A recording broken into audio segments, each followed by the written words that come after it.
दोस्तों नमस्कार। मैं अमित और हम शुरू कर रहे हैं एक पॉलिटिकल साइंस के टेक्निकल टर्म्स की एक सीरीज, जिसमें हम लगातार यह देखेंगे कि जो भी टेक्निकल वर्ड्स होते हैं पॉलिटिकल साइंस के, जिनमें रिपब्लिक है, फ्रीडम है, इक्वालिटी है, जस्टिस है, या कहें कि इसके अलावा फिलोसॉफिकल कुछ टर्म होती हैं जिनमें सोशलिज्म, समाजवाद है, या हम कहें कि धर्मनिरपेक्षता, सेक्युलरिज्म है, या राज्य क्या है, स्टेट क्या है, नेशन क्या है, सोवरेनिटी, संप्रभुता क्या है। कुछ इस तरह की जो टेक्निकल टर्म होती हैं, जो ना केवल विद्यार्थियों को, साथ ही साथ जो पॉलिटिकल साइंस में रुचि रखने वाले कुछ सुधीगण होते हैं, कुछ जागृत चेतना के दिमाग के लोग होते हैं, उन्हें भी तकलीफ दे रही होती है। तो हमारा इस सीरीज को शुरू करने का प्रयास न केवल विद्यार्थियों तक सीमित है, बल्कि उन सुधीगणों को भी समर्पित है जो पॉलिटिकल साइंस की रुचि रखते हैं और कुछ तकनीकी शब्दावलियां, टेक्निकल टर्म्स, उनको परेशान करती हैं और जहन में उथल पुथल मचाती हैं। तो ज़्यादा समय को ना लेते हुए हम शुरू करते हैं। तो पिछले इस एक लंबे अरसे से अपने अध्ययन और अध्यापन के अनुभव के आधार पर मैं जो शुरू करता हूं, वह हम कहते हैं राजनीति शास्त्र। क्योंकि हम पॉलिटिकल साइंस की टेक्निकल टर्म को ले रहे हैं, तो राजनीति शास्त्र का अर्थ वह विज्ञान, साइंस की वह ब्रांच जिसके भीतर हम नागरिक, सिटीजन और नागरिक को संचालित करने वाली सरकार, गवर्नमेंट के बीच के अंतर संबंधों, उनके इंटर रिलेशन को समझते हैं, उसे हम राजनीति शास्त्र कहते हैं। दरअसल राजनीति शास्त्र में, पॉलिटिकल साइंस में हम वे सारी कंसेप्ट्स और अवधारणाएं पढ़ते हैं जिसमें हम किसी देश की प्रजा और उस देश पर शासन करने वाली किसी भी इकाई के बीच के रिलेशन, उनके सिद्धांतों, नियमों, कर्तव्यों, राइट्स एंड ड्यूटीज का स्टडी करते हैं। तो हमने समझा कि राजनीति शास्त्र विज्ञान की वह शाखा है, विज्ञान की वह ब्रांच है जिसके भीतर हम सरकार, गवर्नमेंट और नागरिक, सिटीजन, इन दोनों के बीच में जो रिश्ते होंगे, जो रिलेशन होगा, उस रिलेशन की जो सिद्धांत बनेंगे, उनके जो प्रिंसिपल्स बनेंगे, उन प्रिंसिपल्स के लिए एक विषय वस्तु का अध्ययन करने के लिए एक शाखा बनाई गई, जिसे हमने राजनीति शास्त्र कहा। इस पॉलिटिकल साइंस में हम कुछ टेक्निकल टर्म लेते हैं और उसमें पहली टेक्निकल टर्म हमारे सामने आती है जिसे हम राजनीति कहते हैं, जिसे हम राजनीति कहते हैं। राजनीति का अर्थ पॉलिटी। राजनीति सामान्य तौर पर लोक प्रचलन में यूज होने वाला वह वर्ड है जिसके मायने बदल गए हैं। दरअसल बात क्या है कि जब भी कोई हमारे साथ छल कपट कर रहा होता है तो हम यह कहते हैं कि वह हमारे साथ राजनीति कर रहा है। लेकिन पॉलिटिकल साइंस इसकी शाब्दिक और जो इसकी आत्मिक व्याख्या है, जो इसके भीतर का गर्भ है, वहां से जो व्याख्या निकलती है, वह कहता है कि राजनीति कोई ऐसी सामूहिक गतिविधि है, एक ऐसी एक्टिविटी है जिसमें पब्लिक वेलफेयर, लोक कल्याण की भावना हो। एक ऐसी एक्टिविटी जिसमें लोक कल्याण की भावना हो, एक ऐसी एक्टिविटी जिसमें पर्सनल इंटरेस्ट की जगह, व्यक्तिगत हित की जगह, पब्लिक इंटरेस्ट, सार्वजनिक हित को जगह दी जाती है। जहां पब्लिक इंटरेस्ट पर वरीयता दी जाती है, किसको? प्राइवेट इंटरेस्ट पर वरीयता दी जाती है, किसको? पब्लिक इंटरेस्ट को। तो यहां से हमने राजनीति शास्त्र और राजनीति शास्त्र की अगली एक इकाई समझा, राजनीति। तो हमने कहा ऐसा कोई भी काम जो जिसमें लोक कल्याण हो रहा हो, किसी एक व्यक्ति का भला ना हो रहा हो, भला समाज का हो रहा हो, वो सारे काम राजनीति है। जैसे वोटिंग करना भी राजनीति है, मतदान करना भी राजनीति है। जैसे जैसे किसी राजा के बारे में, किसी शासक के बारे में, किसी पीएम, किसी राष्ट्रपति के बारे में चर्चा करना भी राजनीति है। कोई समस्या है मोहल्ले की, समाज की, गली की, उस समस्या के समाधान के लिए विचार विमर्श करना भी राजनीति है। तो राजनीति के मायने जो जुड़े हुए हैं वह जुड़े हुए हैं सामूहिकता से। पब्लिक जो इंटरेस्ट है, इसका कोर वैल्यू है पब्लिक इंटरेस्ट। यहां से हमने समझा। तो राजनीति में भी, पॉलिटी में भी एक शब्द जुड़ा हुआ है हिंदी अर्थों में, जिसमें शब्द आया पहले राज। तो यहां से अगला शब्द हमने निकाला, राज्य क्या है। राज्य क्या है, स्टेट क्या है, ये हमारा यहां से एक शब्द बनता है। यहां से हम अपनी अवधारणाओं को, अपने कंसेप्ट्स को समझना शुरू करेंगे। तो इस आज की क्लास में जो हमारा मुख्य उद्देश्य है वह समझना है कि स्टेट किसे कहते हैं। क्या वास्तव में स्टेट की जरूरत होती है? क्या स्टेट प्राकृतिक रूप से हमें मिला है, नेचुरली हमें मिला है, ईश्वर ने हमें दिया है, प्रकृति ने हमें दिया है, या स्टेट का जो फॉर्मेशन है, the formation of the state does constitute by human, क्या मानव ने स्टेट का निर्माण किया है, अन्यथा नहीं। तो हम ये सारी बातें डिस्कस कर रहे होंगे अपने इस लेक्चर में। उसमें पहला सवाल हम लेंगे कि व्हाट इज स्टेट, स्टेट क्या है। दूसरा सवाल हम समझेंगे कंपोनेंट ऑफ स्टेट, स्टेट के घटक कौन से हैं, कंपोनेंट्स। और तीसरा सवाल हम लेंगे क्या स्टेट की आवश्यकता है, क्या इसकी नीड है, क्या ये नेसेसरी है, क्या नहीं है, और इसके रिलेवेंस क्या है, इसकी प्रासंगिकता क्या बनती है। तो इन तीन अपने चरणों में हम स्टेट की परिभाषा और उसके एक्शन को समझ रहे होंगे। खैर, यहां से चलते हैं। तो हमने कहा कि जो राज्य है एक ऐसा समाज की कल्पना करिए आप कि जब कोई सरकार नहीं है, जब गवर्न करने के लिए, संचालित करने के लिए कोई सत्ता, कोई शक्ति नहीं है। उस समय व्यक्ति हैं, व्यक्तियों का एक समूह है, और वो जो व्यक्तियों का समूह है वो अपनी सामूहिक जरूरतों के लिए साथ बैठकर आपस में कंसेंसस करता है, आपस में सलाह मशवरा करता है कि भाई गली में पेड़ लगाए जाएं, गली की सफाई की जाए, बाहर से आने वाले जानवरों से अपने फसलों की सुरक्षा कैसे की जाए, या लोग, महिलाएं, बच्चे, वृद्धों की क्या विशेष आवश्यकताएं हो सकती हैं, उनकी नीड्स क्या हैं, उनको समझा जाए। इन सारी की सारी जो हमारी सामूहिक पब्लिक नीड है, इस नीड को पूरा करने के लिए अलग से कोई इकाई, अलग से कोई इंस्टीट्यूशन नहीं है। वह केवल और केवल वे लोग जिन्हें इसकी जरूरत है, वो लोग आपस के आपसी सलाह मशवरे के आधार पर इनका समाधान करते हैं। लेकिन ऐसा तो वहां हो सकता है जहां जनसंख्या, पॉपुलेशन बहुत कम हो।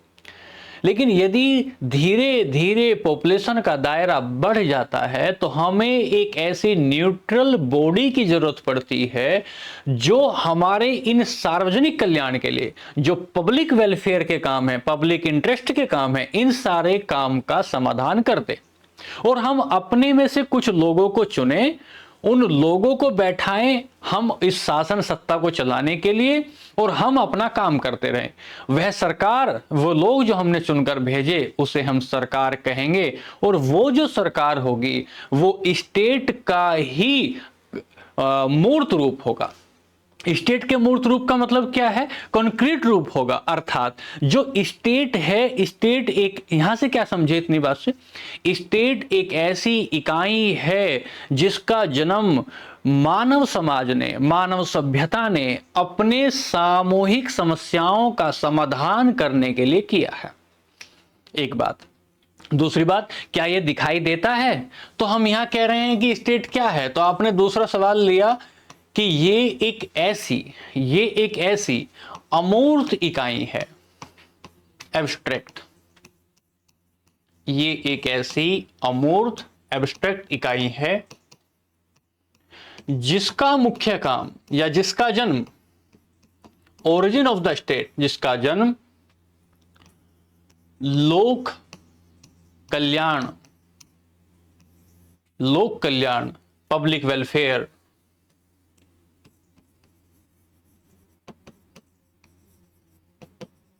लोक कल्याण के कार्यों के लिए किया गया है। बहुत जनरल शब्दों में हम समझ रहे हैं के लिए किया गया है।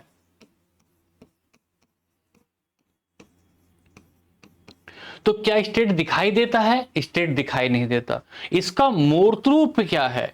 इसका जो मूर्त रूप है या जो कॉन्क्रीट रूप है उसे हम सरकार कहते हैं। हम सरकार के माध्यम से यह समझते हैं कि जरूर कोई सत्ता है, जरूर कोई ऐसी पावर है जो हमें गवर्न कर रही है, जो हमें सिक्योरिटी दे रही है, जो हमारे मार्केट को स्टेबलाइज कर रही है, जो हमारे एग्रीकल्चर को प्रमोट करने के लिए लगातार R&D कर रही है। तो हम यह समझे कि राज्य एक ऐसी अमूर्त एब्स्ट्रैक्ट यूनिट होता है जिसका मुख्य काम लोक कल्याण को करना होता है। फिर ये दिखाई कैसे देता है?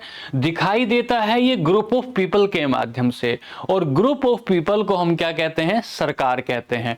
तो जैसे सरकार को हमने कहा कि यह राज्य का मूर्त रूप है, ऐसे ही न्यायपालिका, ऐसे ही विधानमंडल, legislative assembly, parliament, legislative council, विधान परिषदें, ये सारे के सारे ऑर्गन जो लोक कल्याण का काम कर रहे होंगे, जैसे पुलिस है, जजेस हैं, ये सब के सब लोग एक जगह इकट्ठा होके क्या समग्र रूप से क्या कहा जाएगा? स्टेट कहा जाएगा।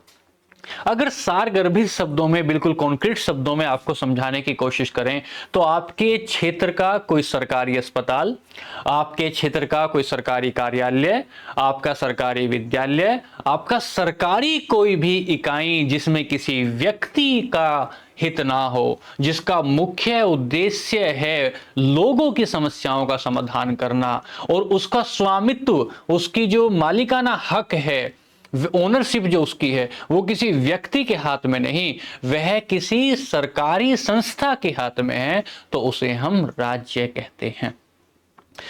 बात का सार क्या निकला कि क्या ये राज्य क्या है, और ये एक मूर्त इकाई है। इसको हम देख कैसे सकते हैं? राज्य को बौद्धिक कल्पना की जा सकती है। आप माइंड से सोच सकते हैं कि राज्य है। आप किसी सरकारी सड़क पर जा रहे हैं तो आप कहेंगे ये राज्य है। किसी सरकारी अस्पताल में 1 रुपए की पर्ची कटा के आपने एक्सरे कराया तो आप कहेंगे राज्य ने हमारा एक्सरे कर दिया।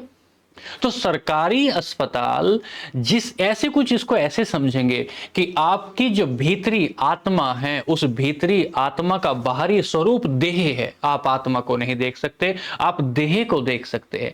तो देह जिस प्रकार, जो बॉडी आपके शरीर है, जो फिजिकल स्ट्रक्चर है, वह तो ऑर्गन्स है, वह सरकार है। और जो इसके भीतर की मूल संरचना, मूल जो है, जिसे आप अंतरात्मा कंसाइंस कह रहे हैं, कंसेंस बोल रहे हैं, वह राज्य है। यहां तक बात समझे? ये हुई यहां तक की बात कि राज्य क्या है। यहां से आगे निकले तो आपने दूसरी बात ली कि राज्य के कंपोनेंट क्या हैं, राज्य के घटक क्या हैं। जब घटकों की बात की तो हमने कहा राज्य के 4 घटक हैं। घटक का मतलब होता है कि किन किन इकाइयों से मिलकर कोई एक इकाई बनी है, उसे हम घटक कहेंगे। जैसे आप कहें कि आप 1 कप चाय पी रहे हैं तो चाय का घटक दूध भी है, चाय का घटक चीनी भी है, चाय का मूल घटक पानी भी है। तो घटक किन किन चीजों से, किन किन मूल स्रोतों से मिलकर कोई एक इकाई बनी है, उसे हम उन स्रोतों को हम घटक कहते हैं। तो हमने कहा कि राज्य तो एक इकाई है, एक यूनिट है, उसके भी कुछ कंपोनेंट बनते हैं, उसके भी कुछ छोटी छोटी सब यूनिट बनती हैं। उनमें से एक को आपने कहा कि सर भूभाग, भूभाग, इसे हम यहां की ज्योग्राफी कहेंगे। भूभाग अर्थात किसी भी क्षेत्र का जो टेरेस्ट्रियल एरिया होगा, किसी भी क्षेत्र की जो जमीन होगी, बिना जमीन के राज्य करेगा क्या? एक बात अभी समझेंगे। दूसरी बात है भूभाग के बाद जनसंख्या, जिसे हम पॉपुलेशन कहते हैं। तीसरी बात, तीसरा घटक सरकार, आप समझ ही रहे हैं, इसको गवर्नमेंट बोला। और अगली बात आप कह रहे हैं संप्रभुता, बहुत ही तकनीकी शब्द है जिसे आप सोवरेनिटी कहते हैं, सोवरेनिटी कहते हैं। समझिए, पहले किसी भी क्षेत्र में एक भूभाग होता है, एक जगह होती है, और उस भूभाग के ऊपर कुछ पॉपुलेशन होती है, कुछ लोग होते हैं। उन लोगों को गवर्न करने के लिए, उन लोगों को संचालित करने के लिए, उनकी समस्याओं का समाधान और निदान करने के लिए, सॉल्यूशन करने के लिए एक बॉडी होती है जिसे आप गवर्नमेंट कहते हैं। कई जगहों पर अगर मोनार्की है, राजतंत्र है, तो ये सरकार एक व्यक्ति होता है। अगर मोनार्की है तो, राजतंत्र है तो। अगर ये लोकतंत्र है, डेमोक्रेसी है, प्रजातंत्र है, तो ये सरकार व्यक्तियों का समूह होता है, ग्रुप ऑफ पीपल होता है। व्यक्तियों का समूह होगा, ग्रुप ऑफ पीपल होगा अगर डेमोक्रेसी है तो। ऐसे करके अगर तानाशाही है, डिक्टेटरशिप है, तो ये केवल राजा और मंत्रियों का समूह नहीं, ये केवल एक व्यक्ति होगा जो सैनिक भी हो। बड़ी संभावनाएं हैं कि वो सैनिक होगा, सेना नायक होगा, जिसके हाथ में सारी की सारी पावर होंगी। तो हमने कहा कि कोई एक जमीन होती है, जैसे भारत है और भारत की एक जमीन है, उस जमीन पर रहने वाली कुछ जनसंख्या है। उस जनसंख्या ने डेमोक्रेसी क्यों की है? तो उस जनसंख्या ने अपने कुछ अधिकार अपनी सरकार को दिए हैं, अर्थात कुछ लोगों को दिए हैं जो चुनकर वहां पहुंचे हैं। और यदि उस सरकार के पास अपनी मंशा के आधार पर काम करने की आजादी हो, अगर वह गवर्नमेंट जो यहां है उसके पास इतनी पावर है, इतनी फ्रीडम है कि वह अपने देश की जनता और उसके नेशनल इंटरेस्ट के आधार पर पॉलिसीज का फॉर्मेशन कर सके, तो उस पॉलिसीज के फॉर्मेशन की जो फ्रीडम है उसे हम संप्रभुता कहते हैं। संप्रभुता वर्ड यहां से आया है कि हमें अपने राष्ट्र के भीतर नीति निर्माण करने, अपने राष्ट्र की जनसंख्या के भले की बात सोचने, अपने राष्ट्र की चीजों को आयात करने, अपनी चीजों को निर्यात करने के लिए हमें दूसरे से सलाह लेने की जरूरत नहीं है, दूसरे पर डिपेंडेंट होने की जरूरत नहीं है। दरअसल जिसे आप ये कहते हैं कि मैं सेल्फ डिपेंडेंट हो गया हूं, आम प्रचलन की भाषा में आत्मनिर्भर हो गया हूं, वह आत्मनिर्भरता ही लगभग कुछ अर्थों में संप्रभुता की तरफ ले जाती है। अगर आप आत्मनिर्भर हो जाते हैं तो दूसरे पर निर्भरताएं आपकी कम हो जाती हैं। दूसरे पर निर्भरताएं होना ना होना अच्छी और बुरी बात का मतलब नहीं, मतलब है कि हमारी डिसीजन मेकिंग की जो पावर है उसमें कोई अन्य राष्ट्र इंटरफेयर नहीं करेगा। तो हमने कहा कि राष्ट्र क्या है? राष्ट्र 4 कंपोनेंट से मिलकर बनता है। एक को आप भूभाग कहते हैं, जो उसकी ज्योग्राफी है, जो उसकी जमीन तय करता है। जमीन जितनी है उसके ऊपर ऊपर का आकाश भी इस ज्योग्राफी में आ जाएगा। अगर आप ये कहते हैं कि ये मेरे प्यारे भारत का नक्शा है, तो इस नक्शे के ऊपर ऊपर जितनी हवाएं हैं, ऊपर ऊपर जितना आकाश है, वो सारा आकाश भी आपकी टेरिटरी माना जाएगा। इसीलिए तो हम कहते हैं कि यदि हमारी टेरिटरी में कोई ऊपर से ड्रोन भी लेकर आता है तो वह अंतर्राष्ट्रीय नियमों का उल्लंघन है, उसे वायलेशन माना जाएगा। क्यों? क्योंकि हमारी टेरिटरी केवल और केवल भूमि, जो लैंड है, वहां तक सीमित नहीं है। जो एटमॉस्फेरिक जो हमारी क्षेत्र है वो भी हमारी टेरिटरी का हिस्सा है। यहां रहने वाले लोग, जिन्हें हमने जनसंख्या कहा, ये इस यहां से उपज है, इसकी उपज है, इनका अधिकार है। और इस जनसंख्या ने अपने कुछ अधिकार दिए हैं इस सरकार को, और यह सरकार इनके लिए काम करती है। अगर इस सरकार के पास काम करने की आजादी है, गुलामी से ग्रसित नहीं है, ये अंग्रेजी हुकूमत के काल में आप भारत को देखेंगे कि उन्होंने धीरे धीरे भारत को कुछ अधिकार दिए आजाद होने के, काम करने के, लेकिन हम संप्रभु नहीं थे। हम अपने तरीके से अपनी पॉलिसीज का फॉर्मेशन नहीं कर सकते थे। इस वजह से हमने कहा कि हम उस समय संप्रभु नहीं थे, बल्कि हम सोवरन की जगह हम उस समय एक दूसरे देश के उपनिवेश थे। उस समय हम एक कॉलोनी थे। तो कॉलोनी को अगर अधिकार मिल जाएंगे, देश फ्रीडम स्वतंत्र हो जाएगा, तो संप्रभु बन जाएगा। यहां तक आप बात समझे। तीसरी बात, जब हम यहां से आगे चले तो हमने कहा कि क्या राज्य की आवश्यकता है, क्या राज्य की जरूरत है? Does we need the state?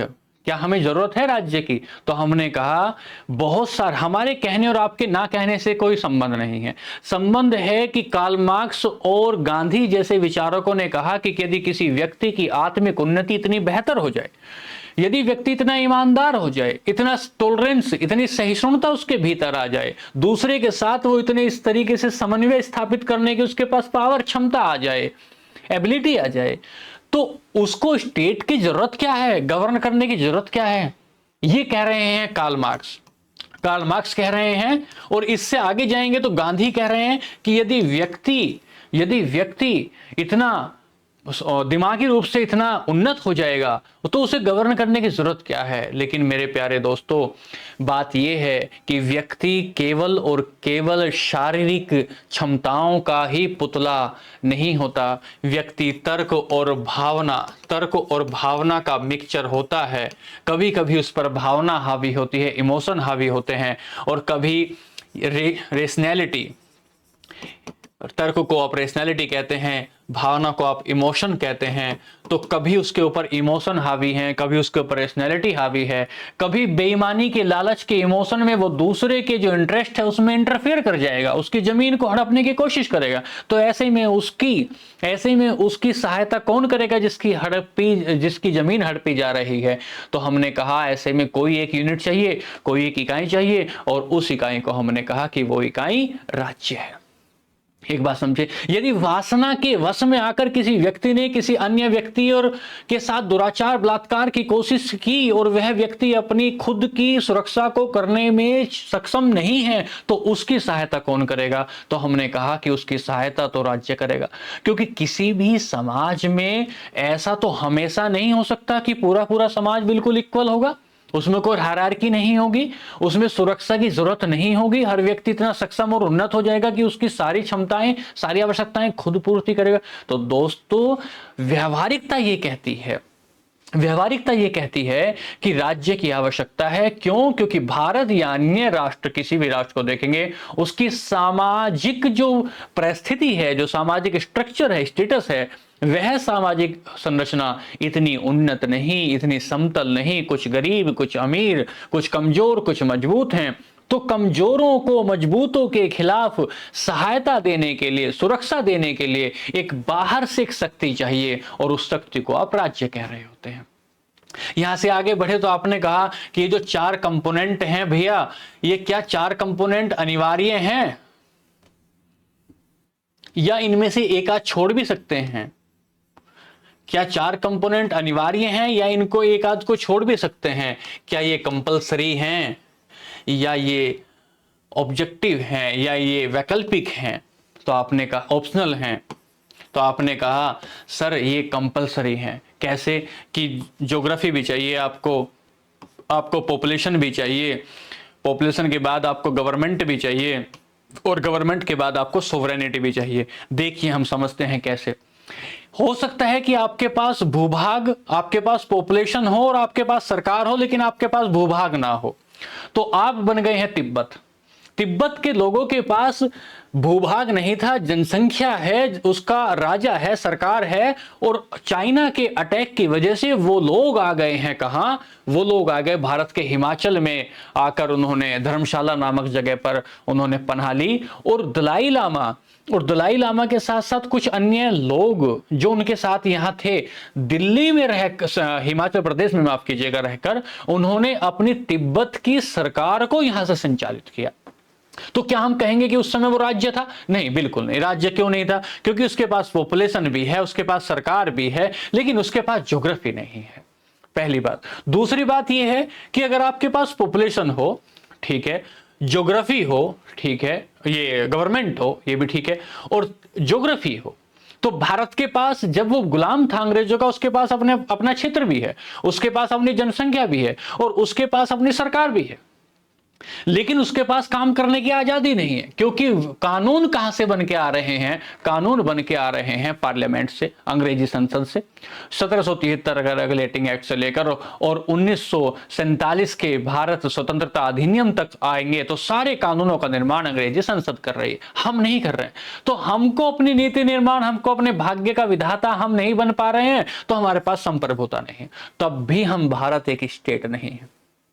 अच्छा, एक बात और समझिएगा कि हमारे पास ज्योग्राफी भी है, हमारे पास पॉपुलेशन भी है, हमारे पास गवर्नमेंट है और हमारे पास सॉवरेनिटी भी है। क्या हम स्टेट है? हम बिल्कुल एक स्टेट है। क्या हम हमेशा स्टेट रहेंगे ऐसी स्थिति में? ये एक क्वेश्चन मार्क है। अफगानिस्तान के केस में देखेंगे तो ऐसी कुछ शक्तियां, तालिबानी कुछ शक्तियां आई जिन्होंने उसकी संप्रभुता को तहस नहस कर दिया। तो इस मामले में देखें कि चारों के चारों जो कंपोनेंट हैं वो बेहद जरूरी हैं। जरूरी बेहद ही नहीं, वो अनिवार्य हैं किसी राज्य की इकाई का बनने के लिए। अंतिम चरण में आते हैं। जब अंतिम चरण में आए तो हमने समझा कि क्या भारत को राज्य की आवश्यकता है? क्या भारत को राज्य की आवश्यकता है? तो हमने कहा निश्चित रूप से इंडिया को राज्य की आवश्यकता है। क्यों? क्योंकि राज्य का काम केवल सिक्योरिटी करना ही नहीं, केवल बाहरी आक्रमणों से आपकी सुरक्षा करना ही नहीं, राज्य एक वेलफेयरिक स्टेट है। वो आपको पेंशन भी देता है, वो आपको सब्सिडी भी देता है, वो आपको मुफ्त दवाएं भी देता है। तो जब जब कमजोरियां होंगी वो पेंशन, बेरोजगारी के लिए बेरोजगारी भत्ता देगा। तो राज्य की जरूरत है, क्योंकि भारत का समाज उतना डेवलप समाज नहीं है। भारत का समाज उतना समतामूलक समाज, इक्विटेबल सोसाइटी नहीं है कि पूर्ण रूप से सारी व्यवस्थाएं बिल्कुल समान समान हो। जो वेल्थ का कंसंट्रेशन है वो कुछ हाथों में ही सीमित है। पूर्ण रूप से वेल्थ का डिस्ट्रीब्यूशन, भूमि सुधार कानून हमारे यहाँ लैंड रिफॉर्म आए लेकिन नहीं कर पाए। तो हमने कहा कि राज्य सिक्योरिटी देता है, राज्य वेलफेयर करता है, राज्य इसके साथ साथ हमारी इंटरनल सिक्योरिटी को, ना केवल एक्सटर्नल सिक्योरिटी बल्कि इंटरनल सिक्योरिटी भी हमारी नक्सलवाद से, हमारी आतंकवाद से हमें ये बचाता है। कुल मिलाकर राज्य किसी भी कमजोर व्यक्ति को, चाहे वो बुजुर्ग हो, चाहे वो जनजाति हो, चाहे वो बच्चा हो, चाहे वो महिला हो, उसके दमन का, उसके शोषण का, उसके वंचित, उसका कोई हरसमेंट ना कर सके, उसके राइट्स का एबोल्यूशन ना कर सके, इन सारी चीजों से हमें बचाता है। तो एक बार जरा देखें तो हमने कहा, हमने अपनी बात यहां से शुरू की, ये राजनीति शास्त्र। हमने कहा कि आज हम लोग पॉलिटिकल साइंस की कुछ टेक्निकल टर्म्स को पढ़ेंगे और उसमें हमने सबसे पहले समझा कि पॉलिटिकल साइंस क्या है। तो आपने कहा सर गवर्नमेंट होती है, गवर्नमेंट के कुछ सिटीजन होते हैं, उनके बीच में कुछ इंटर रिलेशंस होते हैं, उन इंटर रिलेशन को जिस सब्जेक्ट में स्टडी किया जाता है वो सब्जेक्ट ही पॉलिटिकल साइंस कहलाता है। तो फिर इससे आगे आगे आपने कहा कि फिर पॉलिटी क्या होती है सर? पॉलिटी का मतलब है वो जो कोई देश है, कोई राष्ट्र है, कोई नेशन है, उसमें कोई गवर्नमेंट जो बैठी है, गवर्नमेंट अगर नहीं बैठी तो वहां राजा बैठा है, मोनार्की सिस्टम अगर है, राजतंत्र है, वो जो भी काम कर रहा होगा लोक हित में, वो अकबर हो, वो अशोक हो, वो जो भी काम कर रहा होगा लोक हित में, वो हम राजनीति कहेंगे। हमारे और आपके द्वारा करने वाले लोक कल्याण के सारे काम है, पब्लिक वेलफेयर के जो भी काम है, वो सब राजनीति का हिस्सा हो जाएंगे। तो राजनीति हो या राज व्यवस्था हो या राजनीति शास्त्र हो, सब में ही तो राज्य जुड़ा हुआ है। तो हमने यहां से आगे कहा सर राज्य क्या होता है, राज्य के कंपोनेंट क्या होते हैं, क्या राज्य की आवश्यकता है और क्या भारत में राज्य की आवश्यकता है, क्या इसकी नीड है इंडिया में? तो हमने कहा सर यहां से आगे आने पर हाँ, हमने कहा यह एक एब्स्ट्रैक्ट इकाई होती है जो दिखाई, एब्स्ट्रैक्ट हम कह रहे हैं जो दिखाई नहीं देती है, जिसको महसूस किया जा सकता है, जिसको स्पर्श नहीं किया जा सकता, टच नहीं कर सकता। इसका जो मूर्त रूप होता है, कॉन्क्रीट रूप होता है, उसे हम सरकार कहते हैं। तो सरकार क्या हुआ? सरकार ग्रुप ऑफ पीपल हुआ जिसके हाथ में कुछ पावर्स होती हैं और वो जो पावर्स होती हैं वो शासन करने की अनुमति देती हैं किसी भी सत्ता को। तो यहाँ आप यहाँ से आगे निकलने के बाद आपने कहा कि सर 4 कंपोनेंट होते हैं, एक ज्योग्राफी होती है, एक पॉपुलेशन होता है, गवर्नमेंट होती है, सोवरेनिटी होती है। आपने चारों शब्दों को समझा। फिर हमने यहाँ से आगे देखा कि क्या ये चारों ही कंपोनेंट जरूरी हैं क्या? तो हम कहा कि हाँ, चारों कंपोनेंट अनिवार्य हैं। तिब्बत के मामले में हमने समझा, अफगानिस्तान के मामले में हमने समझा। भारत जब औपनिवेशिक दौर में था, जब कॉलोनियल इरा में भारत जी रहा था, तो हमने समझा कि क्या जरूरी है। और क्या आज के समय में जो वर्तमान व्यवस्था है, क्या उसमें सारे के सारे जो भारत का जो सिस्टम है, क्या उसमें राज्य जरूरी है? तो हमने एक कंक्लूजन दिया कि भाई राज्य तो जरूरी है। क्यों जरूरी है? कि 2 अदालतें होती हैं। एक अदालत तो ईश्वर की अदालत है, वहां तक तो हमें जाने का रास्ता नहीं पता है। और दूसरी अदालत जो होती है वह राज्य है, जिसके पास अगर किसी के अधिकारों का शोषण होता है, वंचन होता है, अधिकारों को कोई छीनता है, कोई हेकड़ी दिखाता है, कोई अपने भो लोभ लालच वासना के वश में आकर किसी दूसरे व्यक्ति को दबाने की कोशिश करता है, तो हम कहाँ जाते हैं? हम जाते हैं राज्य के पास। हम पुलिस के, अदालत के, न्यायपालिका के पास गए तो हम गए राज्य के पास। तो जब तक कोई सोसाइटी एक आदर्श समाज तो कभी नहीं बन सकता, जब तक असमानताएं हैं, समाज में इनइक्वालिटीज है, समाज में करप्शन है, समाज में भोग वासना विलासिता है, उन सारी चीजों का समाधान करने के लिए हमें एक राज्य की जरूरत है। हमें एक राज्य की जरूरत है। इसलिए ये हमने आज का टॉपिक पढ़ा, तो आप इसे समझिए, देखिए और फिर बताइए कि कहीं कोई आपको शंका रह गई है, कोई संदेह रह गया है, क्लियर नहीं हो पाई है आपकी कोई बात, तो हमें इस बात की कमेंट बॉक्स में लिखिए। जहां तक संभव होगा हम आपकी समस्या का समाधान करने का प्रयास करेंगे। ठीक है दोस्तों? ठीक है, फिर आज के लिए नमस्कार, कल मिलेंगे।